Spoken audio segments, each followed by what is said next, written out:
Hey creatures, welcome to part... Oh my god, I've lost count. Probably 5 or 6? 4? No, we're definitely past 6 in meme reel, but we're pretty far in. Good morning, Mr. Raviel. Or should I say, good afternoon. It must have been a tiring day yesterday, wasn't it? My mum is preparing lunch right now. So while she's at it, why don't you head to the village chief's house first? I only read village chef, so it's like, what, he's not allowed to eat here? Village chief's house, what for? Well, this morning, after telling the village all about what you did yesterday, he told me to tell you to meet him directly so that he can express his thanks to you. Mr. Raviel, you've become somewhat of a hero in this village now. You should be proud of yourself. Hero? What kind of joke is that? So angsty and broody, just like, I'm no hero.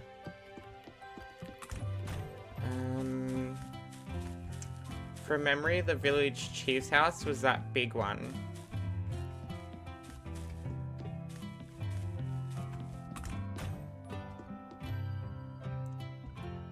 I love how the guards just got purple hair, that's so cool. Presumably that's a change room or like an armory or something.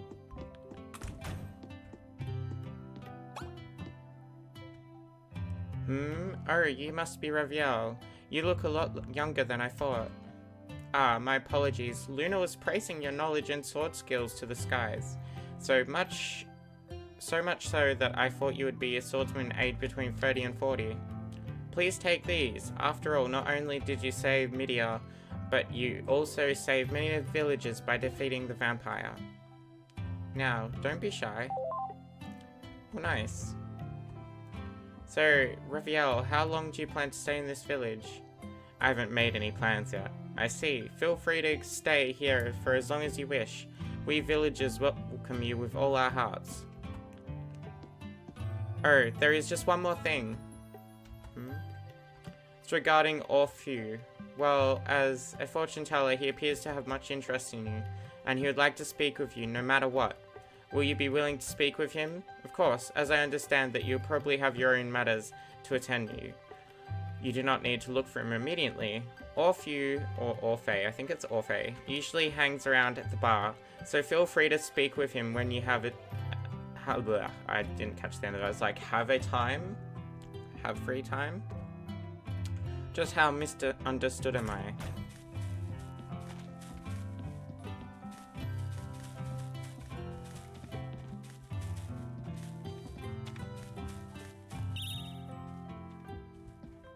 I just love how it starts flashing. Jeez, okay. Who are you? Elegant old woman? Reckon that's a fortune teller? Traveling mage, yep. Okay. You're Raviel, right? It's nice to meet you. I'm Orphe. Orpheus. What business do you have with me? Ah, my apologies. It isn't really anything important. It's just that due to perhaps my occupation as a fortune teller, I've become a little sensitive to the atmosphere. You can feel a tense aura, right? Could it be the aura of a vampire? No, that's not it. This tense aura is so extreme that it can't be on the same level as a vampire's aura. You. Why is this tense aura here in the small village? Never mind, in the depths of the forest. This is unbelievable, even though it's the truth. That's why I'm wondering if you can help to protect this village. Of course. I'm not asking you to do this for free. I'll pay you the reward in advance. Nice. As you can see, one of the items is a rare lacrima. It's able to store various memories. As for the book, it would be a good read if you wish to reset all that you have learned. That'll be so useful. These two items are bound to be of use in your journey, so feel free to use them when you need to. In this game, you're able to save your progress normally in all dungeons except Chaos Territory. Only by using the lacrima will you be able to save your progress in dungeons. The lacrima can at most be used 3 times. However, the blue crystal outside the inn can restore the lacrima to normal, allowing you to use it again 3 times. It would be especially good to use the Lacrima when you obtain a rare item or before facing a rare boss. Rare boss, I just added that. Also, you can use the Book of Five Kings to reset your skills in case you learned the wrong set of skills and you wish to learn a new set. Oh yes, one more thing. 3 adventurers currently stay here. One is a mage with a blue hat seated over there. Another is a swordsman walking about just outside here. And the third is a warrior who's at the weapon and armor shop. It would help to try asking them anything that you're unsure of. With that, I leave to the rest of you. I don't expect you to play tough, though just be your natural self. I'm counting on you. Okay, let's talk this one. I suppose it's good to take it easy once in a while. Ask about that. Want to ask about magical skills? Well, sure not. Blah. First of all, magic skills have a total of 6 elements. They are light, dark, fire, ice, wind, and thunder. Take note that each element differs slightly from each other in terms of traits. The following is a summary of the traits of each element. I'm not going to read that out loud. Oh, I will. Light, an element with balanced powers, can be used to cast various unique attacks. Dark, an element with high attack strength, can be used to cast various unique attacks. Fire, an element that specializes in wide range attacks but has very low spell cast time. Wind, an element that specializes in close to mid-range attacks and has very fast spell cast time.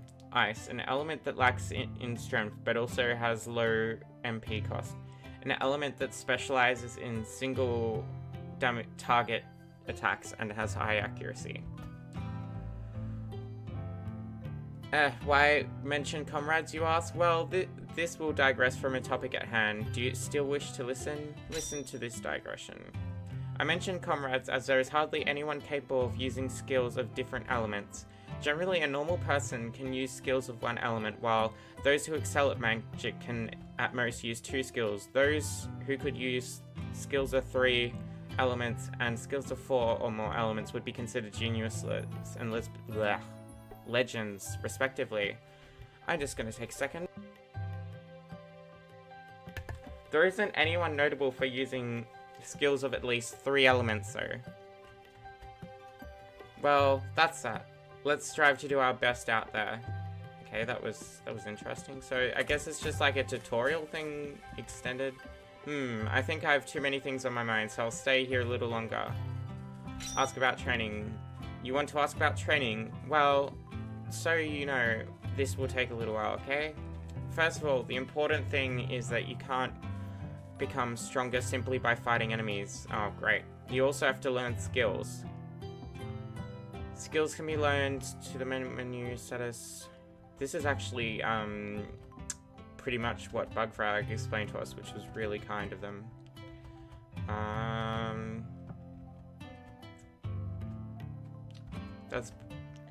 Yeah. Didn't really need to read that because, again, we have that explained. So thank you for that. Your explanation actually simplified it a lot easier than would have been to just read that chunk of text. Think this is one? Yeah, here we go. You're a swordsman, so let's talk about weapons. I can't go into too much detail about them since my main weapon is a spear, but well, they share similarities with spears. Swords are mainly classified into 3 types. They are long swords with high physical attack, curved swords with high sharpness, critical hit rate. Oh, I like that. Short swords with high magical attack. Okay, so from what he's telling us there, I'm not gonna go too far into that. Oh, okay, so there's even more. Honestly, I love crit in any game, so I'm probably just gonna say curved is probably the way we'll go. Curved or maybe a magic sword, since we are partly... Maybe we'll go short or one of the magic swords. Okay, so we got the Beginner Fury Alchemy recipe. Let's have a look at that, actually.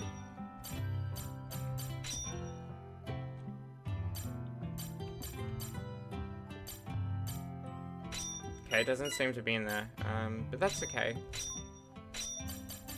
Let's just have a look. Yeah, we seem to have some magic. We're very mixed at the moment.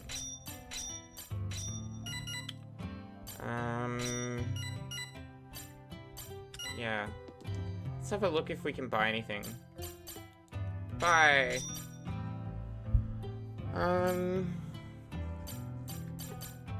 So the magic's really low on that. That one, the longsword really balances it all, it seems.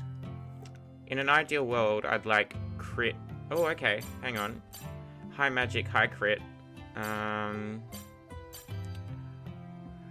Twisted short sword. Chris Naga. Probably the main gotch would be the one I'd go with. Actually, that one's not bad. The spatter's not bad. Ooh, hello. Okay. I'm gonna get that.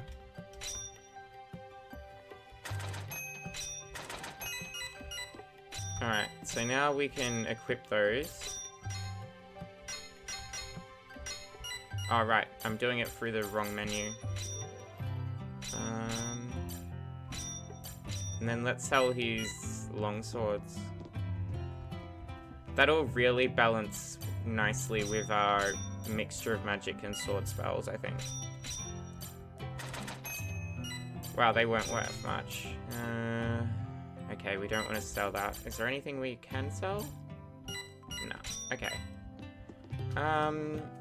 That feels good just to get some new weapons. They seem pretty good. Wow. Okay.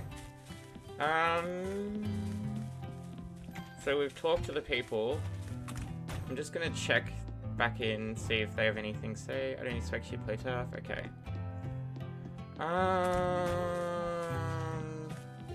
I'm gonna guess. Do they have horns? No, those are hair ties.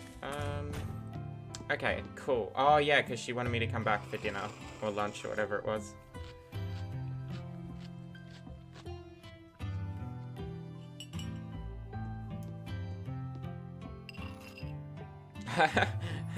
Love how it just slides. I'm glad to see that you enjoyed the lunch I prepared. Mum, I'll now be going with Mr. Roche to the usual place. Oh, it's your training day, right? See you later then. Be careful not to injure yourself. Yes, I get it. Don't worry. Ah, Mr. Raviol, I have something to do today and I won't be able to be with you this afternoon. That said, what do you plan to do today? God, this sentences sometimes. The Heavenly Ground. Eh? I'm looking for the Heavenly Ground. I've heard it's in the vicinity, so you have an idea of where it is? The Heavenly Ground? I'm sorry, but what is that place? Luna, have you forgotten what your dad does for a living? Well, isn't Dad a gravekeeper? What does that have to do with the Heavenly Ground anyway? Yes, he's a gravekeeper, but that's beside the point. More importantly, have you forgotten that he's the protector of the Heavenly Ground? Ah, you're right. I'm sorry, but how do you forget that? That was just, like, intentional, like, amnesia for a, expositional moment in the convo. My god. Well, not to mention the Heel of the Cross is a place you've been training. Who talks like that? Mum, it's not that severe. I just forgot it called the Heavenly Ground, that's all. Is it nearby? Ah, yes. I'll be going to the Heel of the Cross where the Heavenly Ground is, so would you like me to bring you there? Yeah, that would be good. Alright, please wait while I get my things. Like, okay. They may justify it later with she's having memory issues, but like... That's... what? Luna, is Raviol coming along with us? Yes, Mr. Raviol wants to go to the Heel of the Cross as well, so I'm bringing him there. I see. Lead the way then. Oh, cool. So we have, like, a couple of people in the squad now. Hope that didn't delete one of my familiars.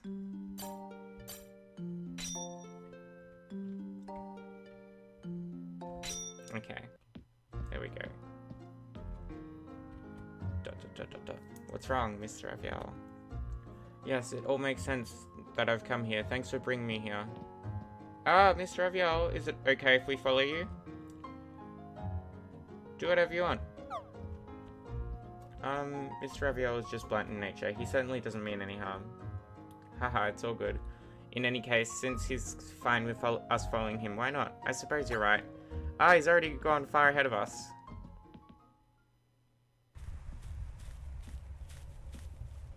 He's having like an existential crisis. Mr. Reviel, what are you doing? I'm contemplating my existence. My heroism contradicts my vampirism. The world is full of mana. This feeling, don't tell me. Ah, what? Mana changes constantly. Mana is resonating with him. Impressive. A barrier is but a strain on mana. Remember this well. Ah? Don't look away from him. Yes, yes. This spectacle, the feel of mana and his breathing. Luna, make sure everything here is engraved on your mind, heart and soul. One day you'll no doubt realize your true potential. It's a bit out of context. One can decipher that strain using the rich mana at the heavenly ground. That is the most effective way for detecting barriers. I have received permission from the village chief. Please allow me through. Alright, sorry for the delay. At any rate, the village chief's intention is not for anyone to disturb them. No, it is I who should apologize. While I can very much empathize with your feelings, I have my job to do as well, so please understand.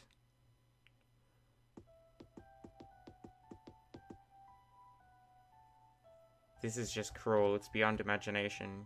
Can I ask you something? Go ahead. Why are there still victims? Didn't I hear the vampire was already taken down by you and Reviel last night? There are mainly two possible reasons for this. One reason is what is feared to be secondary infection. After all, vampire sucks the blood of his victim, resulting in his dark mana entering the victim's body. There is a chance that the dark mana will turn the victim into a vampire. That's about the only way for a vampire to come into existence. Even the vampire who intruded last night was born that way. Didn't really need this village. I see. What about the other reason? There could well be a peculiarity. There's probably more than meets the eye. At any rate, the sight of this isn't frightening for a warrior like me.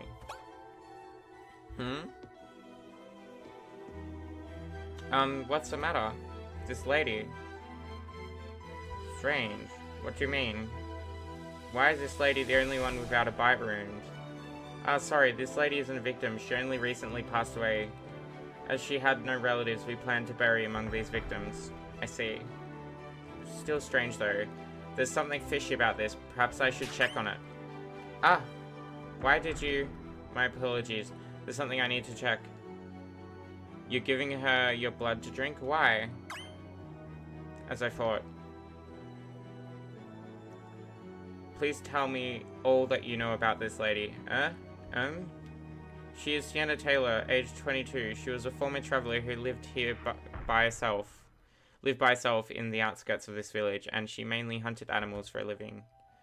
She was supposed to meet Gordon, an employee of the supply shop here, to pass fur to him, but she did not show up. Given the recent chaos caused by the vampires, several villagers feared she should have encountered a vampire.